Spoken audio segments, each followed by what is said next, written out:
cidade de hoje, mano? Eu vi, velho. Ou foi alto? O homem da cidade com o Pascolete. Nosso colégio? D mais um, foda. Qual o motivo de estarmos aqui, Cris? É porque, tipo, né, tá bebendo, né, tá fumando, tá banhando, velho. É, ano? Você é homem, Cris, verdade? Lógico que eu sou, mano.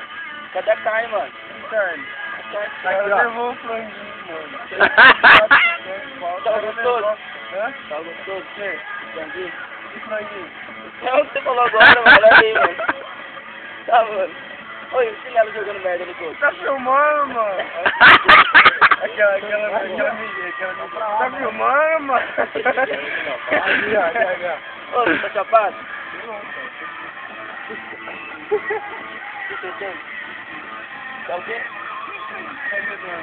Prendedor. Prendedor. Ô, o chinelo tá sendo merda no corpo.